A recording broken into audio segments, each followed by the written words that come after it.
서울에 사는 48살 조유정님께서 보내주신 공모작입니다. 이 이야기는 유정 씨의 사촌 동생이 겪은 일인데요. 사촌 동생분께서는 익명을 요청하셔서 편의상 경희 씨라고 부르겠습니다. 때는 1983년 경희 씨네 가족은 경상도의 한 작은 농촌 마을에 살았어요. 그런 작은 시골 마을에 어린아이라고는 딱 3명뿐이었어요. 7살짜리 정숙이, 5살짜리 영선이, 그리고 6살이었던 경희까지. 셋 다 여자인데다가 또래다 보니까 자기네들끼리 사이도 엄청 좋고 또 친하고 정숙이네 집 옆에 영선이네, 영선이네 집 옆에 경희 씨네 집이 있어서 매일 아침에 일어나면 밥 숟가락을 놓기가 무섭게 옆집으로 달려가서 경희야 놀자 이렇게 경희를 불러댔대요. 경희 언니 놀자. 이 세 친구가 가장 즐겼던 게 바로 고무줄놀이입니다. 딱 좋다. 고무줄놀이 해보셨어요? 네. 해봤죠. 여자분들 잡아주고. 많이. 두 명이 잡아주고 네. 한 명이 두 친구들은 양 끝으로 잡고 개나리 노란 꽃그늘 아래 가지런히 놓여있는 꽃가시 나나. 마을 사람들이 논일을 끝내고 집에 돌아갈 시간이 되면 항상 이 마을에 어린아이들의 노랫소리가 울려 퍼졌대요. 까르르 까르르 웃으면서 몰려다니는 이 세 친구들을 보면서 마을 어르신들은 참 예뻐하고 사랑스러워하셨대요. 그러던 그해 여름, 장마철이 되니까 하루가 멀다 하고 비가 쏟아지는 거예요. 근데 장마가 일주일 넘게 계속되니까 매일같이 만나던 세 친구들은 온종일 집에만 있어야 했어요. 그런데 장마가 시작된 지 딱 9일째 되는 날 거짓말처럼 비가 맑게 갠 거예요. 그래서 너무 신나서 엄마 이제 비 안 와. 오늘은 나가서 놀아도 되지? 그래 비 와서 물 많이 찼으니까 위험한 데 가면 안 돼.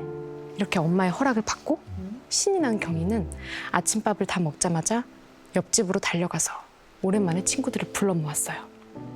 비도 겠겠다. 이 세 친구는 신이 나서 개구리도 구경할 겸 논두렁으로 나갔대요. 논두렁 사이를 깡총깡총 뛰어다니면서 한창 놀고 있는데 왜 농촌에는 농수로라고 해서 있죠. 논에 물을 흘려보낼 수 있게 네. 쭉 길을 파놓은 길이 있잖아요. 위험한데? 그 길이 모이는 위쪽에 물을 막아놓을 수 있는 수문이 있었어요.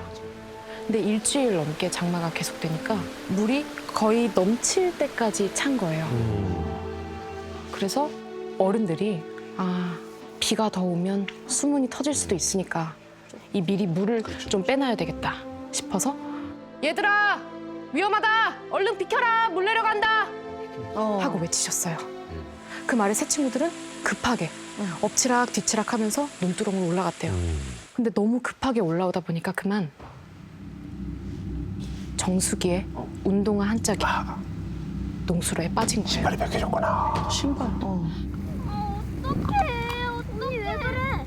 신발 저기 빠졌어. 그때 또 정수기가 울먹거리면서 나도 신발 잃어버리면 엄마한테 온다는데 그치. 어떡해. 어릴 때는 그게 네. 큰 거야.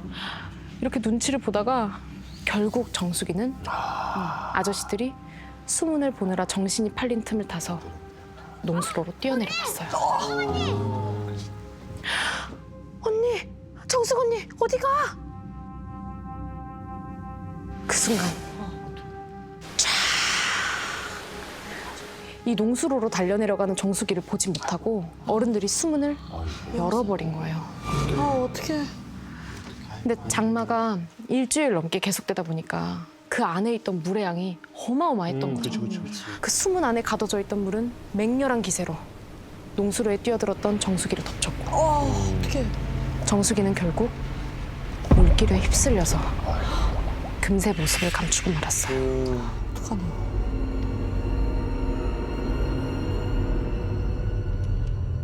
그날 온 마을이 발칵 뒤집혔습니다. 소식을 들은 정숙이네 엄마는 신발도 제대로 챙겨 신지 못하고 정신없이 달려왔어요. 정숙이네 엄마는 목 놓아 울고 계시고 마을 아주머니들이 진정시키는 동안에 아저씨들은 물길을 따라서 온 동네를 뒤지면서 정숙이를 찾기 시작한 거예요. 정숙아! 정숙아! 대답해! 아무리 찾아도 안 보였어요. 그런데 몇 시간을 찾아 헤맨 끝에 정수기를 찾은 곳은 어디? 이 물길 따라 끝에 있는 옆 동네에 있는 저수지였어요. 아이고. 멀리 갔네. 그 물길이 끝나는 곳에서 정수기는 익사한 채로 발견됐습니다. 어떡해. 차가운 주검이 된 딸을 끌어안으면서 정수기네 엄마는 목이 쉬도록 아유. 울부짖었어요. 아직 초등학교도 못 간 어린 아이가 그렇게 됐으니 마을 사람들 심정이 또 어땠겠어요. 그리고 그날 밤에 물에 이렇게 휩쓸려 가던 마지막 정수기의 모습이 자꾸만 떠올라서 경희는 늦은 밤까지 잠을 못 이루다가 엄마 품에 안겨서 지쳐서 잠이 들고 말았습니다. 새벽녘이 되자 하늘에서는 다시 비가 한 방울 두 방울 내리기 시작했어요. 그때 영선아! 영선아! 영선이네 집에서 난리가 난 거예요. 무거운 마음에 잠을 설치던 영선이네 엄마가 영선이 잘 있나 살펴보러 갔는데 분명히 방으로 자러 들어갔던 영선이가 사라졌다는 거예요. 어디 갔어? 마을 사람들은 이번엔 영선이를 찾아서 헤매기 시작했어요. 그런데 이 집안 어디에서도 보이지 않던 영선이가 발견된 곳이 어딘지 아세요? 어디야? 바로 정수기가 발견됐던 그 저수지. 옆 동네. 그 위치 그대로. 뭔가 홀렸나 보네. 영선이가 익사한 채로 발견된 거예요. 아, 그 밤에? 잘 자고 있던 5살짜리 애가 한밤중에 어.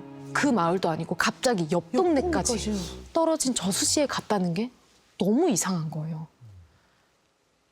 그러니까 사람들은 수군거리기 시작했어요. 전날 이 정수기의 죽음을 본 사람들은 아무래도 정수기가 영선이를 데려간 것 같아. 그럼 수군거리지. 정수기가 영선이를 데려간 것 같아. 그 말을 들은 경희 엄마는 얼마나 무서웠겠어요. 경이만 나가. 어떡해. 이렇게 공포에 사로잡힌 경희 엄마는 다음 날 결국 용하다는 무당집에 경희를 데리고 찾아갔어요. 근데 이 무당집 문턱을 넘기도 전에 무당이 딱 이렇게 말했대요. 죽어. 네 딸. 어머. 비 한 번만 더 오면 죽는다고. 아니 내 딸이 죽는다는데 제정신일 부모가 어디 있겠어요. 그래서 막 사정을 했어요. 아이고 보살님 제 딸 좀 살려주세요. 제가 뭐든지 다 할게요. 제발요. 울고 불고 매달렸더니 무당이 경희한테 한 가지 당부를 했대요. 대답하지 마. 절대로. 대답하지 마. 네 친구들이 와서 널 불러도 절대로. 절대 대답하면 안 돼. 알았어? 이렇게 하셨대요. 그리고는 한쪽으로 엄마를 데려가셔서 조용히 뭔가를 말해주셨대요. 그리고 경희 엄마가 경희를 데리고 무당집을 나와서 꼭 손을 잡고 집으로 가는데 갑자기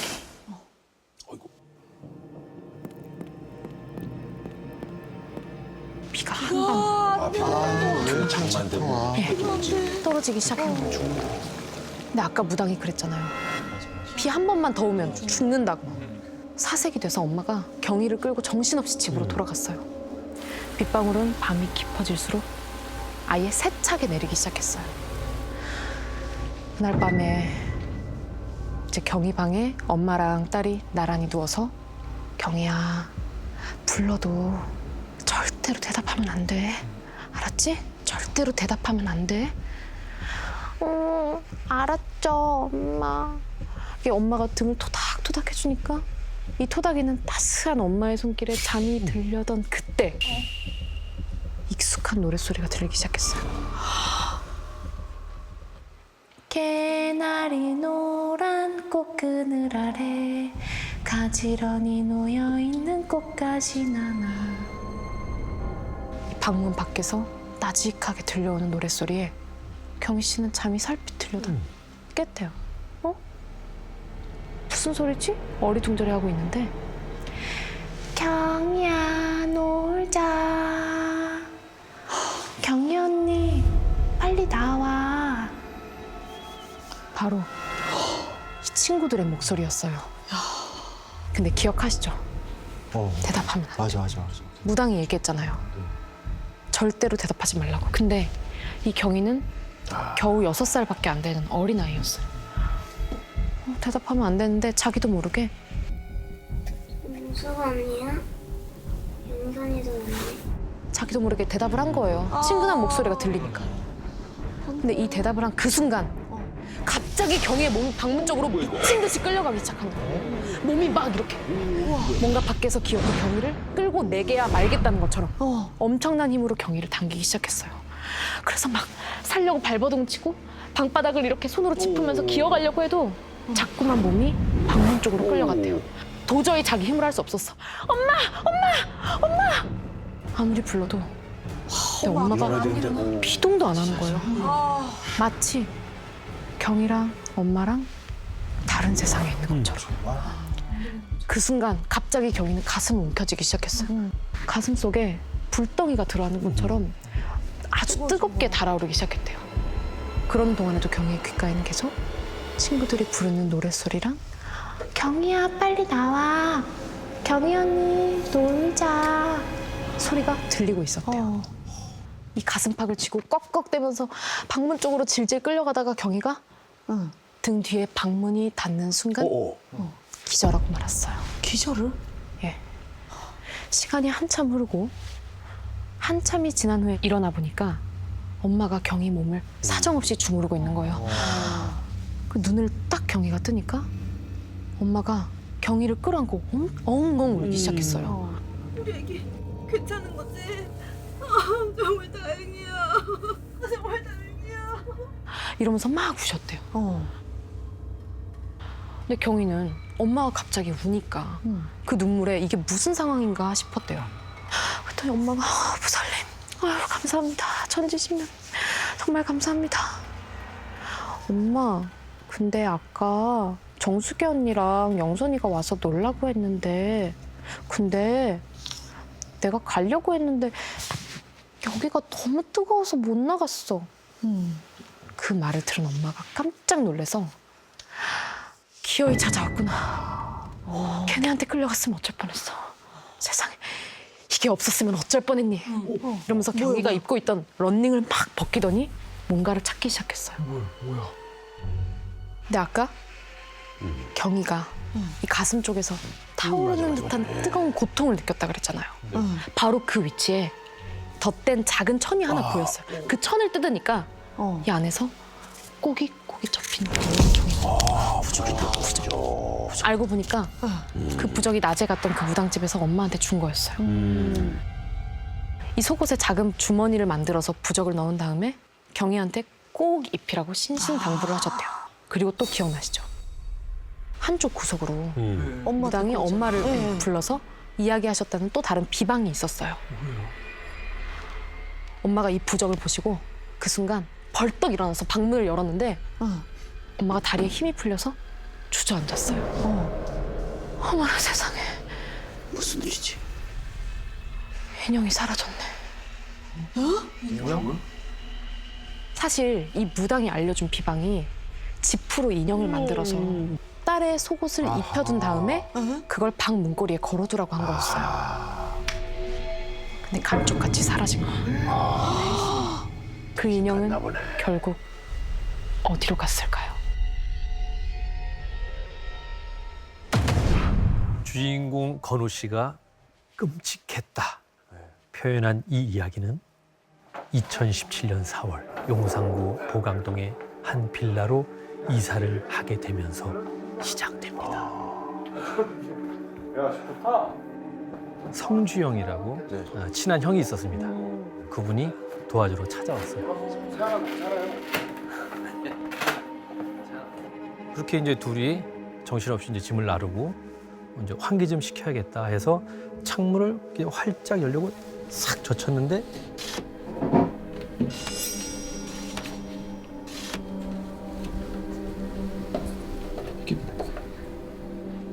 왜 그래? 이거 뭐야? 계피나무네. 이게 왜 여기 있어? 근데 뭐 계피나무는 뭐 벌레 퇴치용이 뭐 많이 쓰니까 냄새 나니까. 뭐 이제 이렇게 생각할 수가 있는데 한두 개가 아닌 거예요. 이상하다. 예, 창틀부터 시작을 해가지고 뭐 베란다, 문틈, 화장실 창문 틈, 심지어는 현관 신발장 밑에까지 똑같은 계피나무가 이렇게 쌓여 있는 거예요.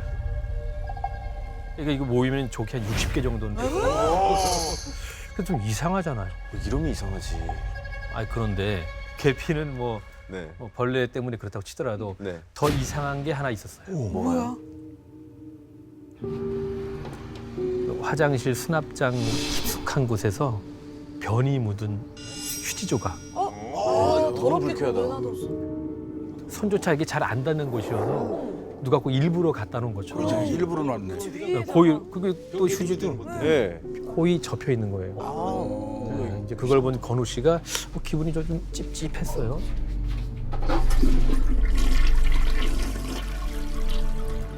그리고 6개월이라는 시간이 흐릅니다.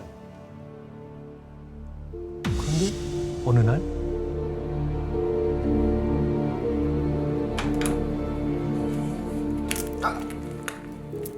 아침에 일어났더니 집이 완전히 난장판이 된 거예요. 동이야 이게 다 뭐야? 그 첫날 발견했던 그 계피 있잖아요.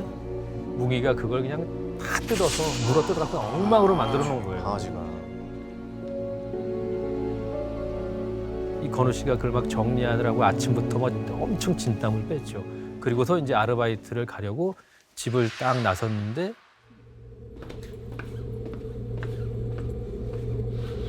현관문 바로 앞에 까만 옷을 입은 웬 젊은 남자 한 명이 고개를 숙인 채 있는 거예요. 뭐야? 그래서 뭐야? 아 옆집에 온 손님인가? 근데 왜 남의 집에 서 있어? 진짜 이상하네. 딱 봤는데 없어요. 이게 뭐야? 그러니까 감쪽같이 사라진 거예요. 뭐지? 그 이상하다 싶었죠. 그리고 이제 그날 밤 첫날 이사를 도와주겠다고 이제 성주영이 이제 놀러 와서 집에 이제 같이 들어가는 길인데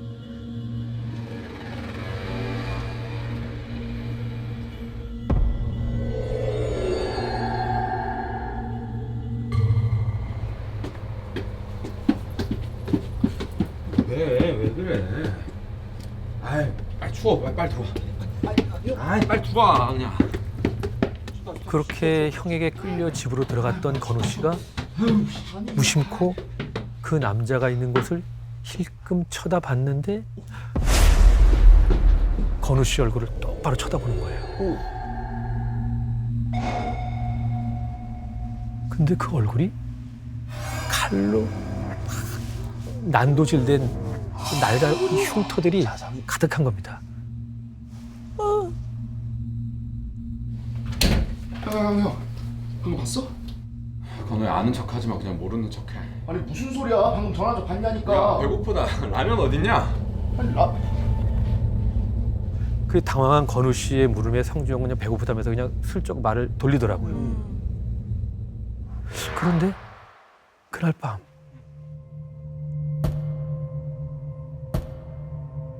건우 씨 귓가에 쿵쿵거리는 이상한 소리가 들리는 거예요. 그 눈을 번쩍 떴는데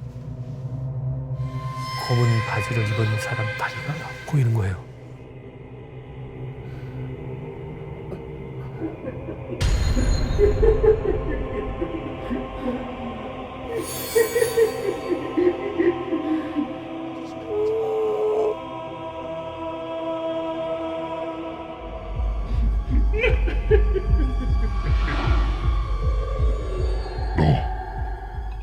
내가 보이는 거다.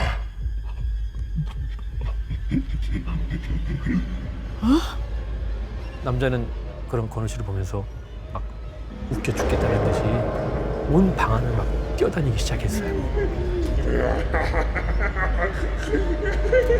바로 그때 깜짝이야. 탁자를 흔드는 진동 소리에 정신이 번쩍 들었어요.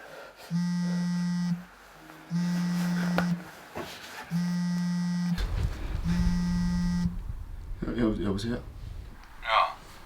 너 괜찮니? 나 진짜 방금 진짜 이상한 거 봤어. 막 어떤 남자 얼굴 막 상처 많은 남자가 다 쳐다보고 막. 야야야야, 너 혹시 그 계피나무 치웠니? 어떻게 알았어? 그 강아지가 너무 물어 뜯어가지고 다 갖다 버렸는데. 그래. 사실 네가 별탈 없이 잘 지내는 것 같아서 내가 얘기 안 하려고 했는데 사실 그 남자 너 이사 온 첫날부터 너네 집 앞에 계속 서 있었어.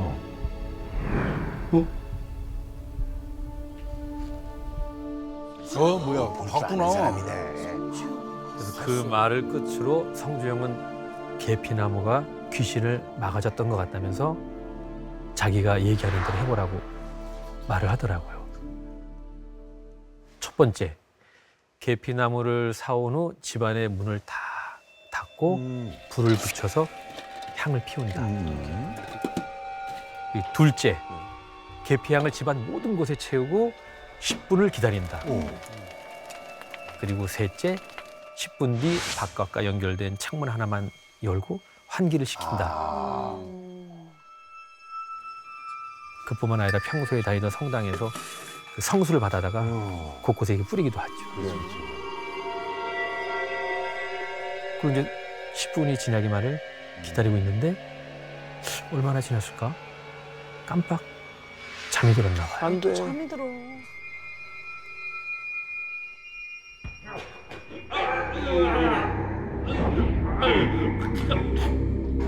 그 남자가 머리를 부여잡고 막 괴로움에 몸부림치면서 거실 바닥을 막 미친 듯이 막 기어다니고 있는 거예요. 테마가. 그게 먹히나 보다. 이게 효과가 있구나. 이제 건우 씨는 이제 현관문만 열면 이 남자를 내보낼 수 있겠다는 확신을 가진 거죠. 그런데 바로 그때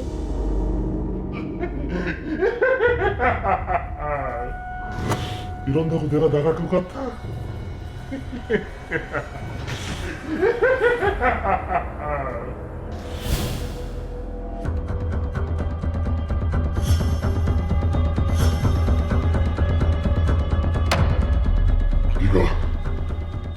네가 감히 날 내쫓아내?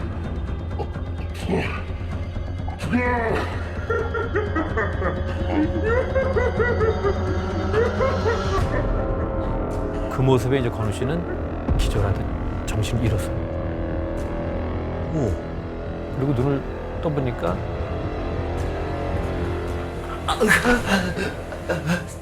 남자는 사라지고 없더라고요. 그때 이제 불현듯 성주영이 마지막에 덧붙인 말이 생각이 났어요.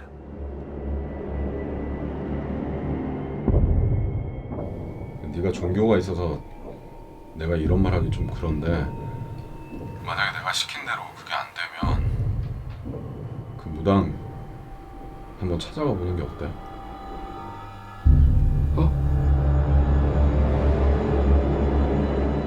그렇게 이제 며칠 후에 고민 끝에 점찜을 닥치는 대로 전화를 막 돌리기 시작했어요.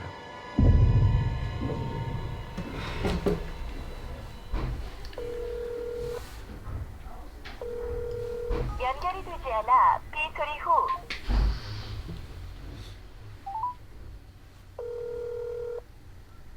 근데 그 정말 이상한 게 13군데 넘게 전화를 했는데 한 군데도 받질 않는 거예요. 안 받아? 심지어 문자를 남겼는데도 회신이 오는 곳이 단 한 군데도 없었어요. 그런데 그때 마지막에 전화를 돌렸던 곳에서 회신이 온 겁니다. 근데 총각 고민 들어줄게요. 꼭 들려줘요. 그 문자를 딱 보는 순간에 아니 왜 이렇게까지 하는 거지? 혹시 뭔가 알고 있는 건가? 그래서 결국 건우 씨는 그 무당집에 찾아갑니다.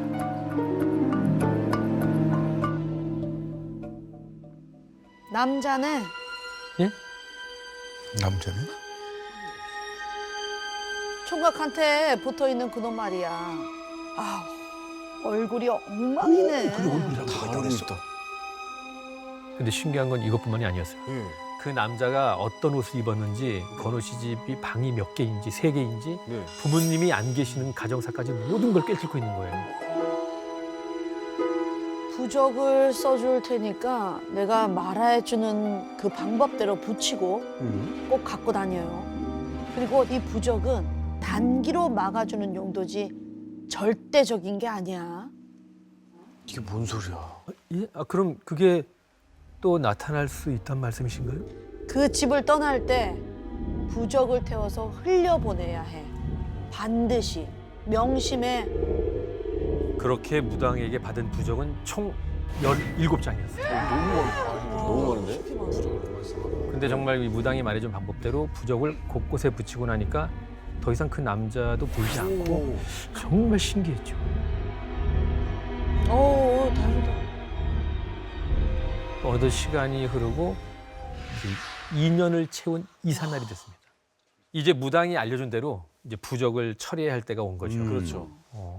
그 건우 씨는 전에 비방을 알려줬던 그 성주영에게 도움을 요청했어요. 네. 그 이유는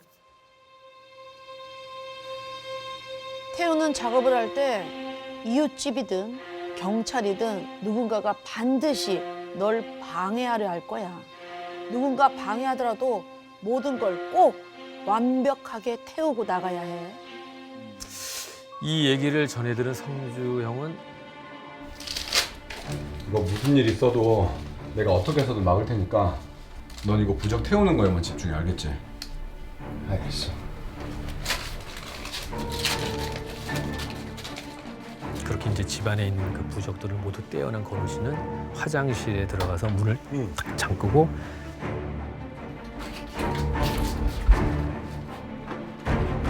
불을 붙여갖고 부적을 태우기 시작했어요.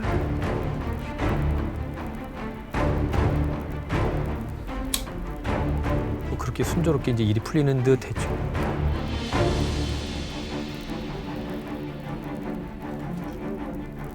그런데 그때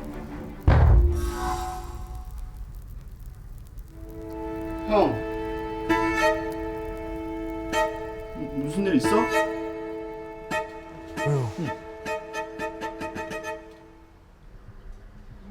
오지 마. 오지 마. 형. 오지 마. 오지 마. 왜 저리가? 오지 마. 형, 무슨 일이야? 형, 대답 좀 해봐. 무슨 일 있냐고. 오지 마. 가까이 오지 마. 오지 말라니까. 오지 마. 오지 마.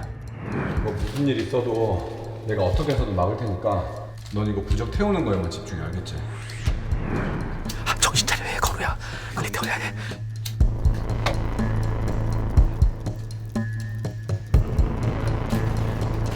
그렇게 한 10분 정도 흘렀습니다.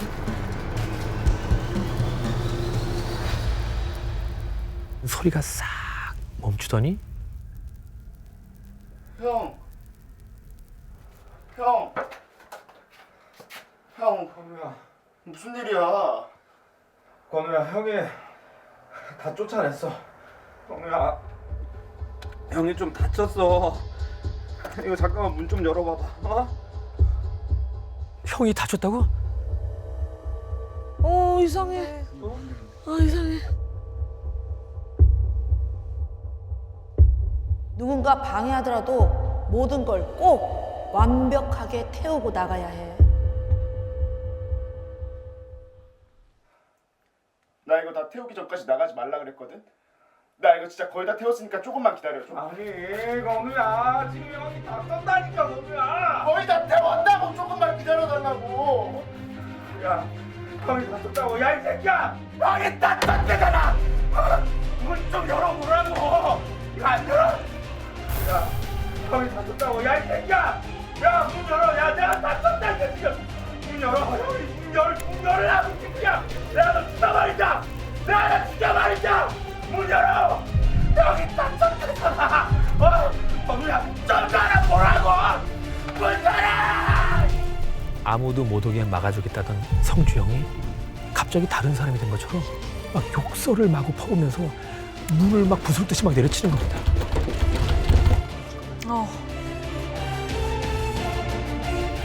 그리고 마지막 부적까지 제로 만드는 순간에 재빨리 변기물을 쭉 하고 내렸죠. 그랬더니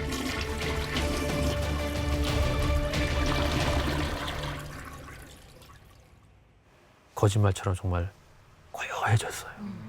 형.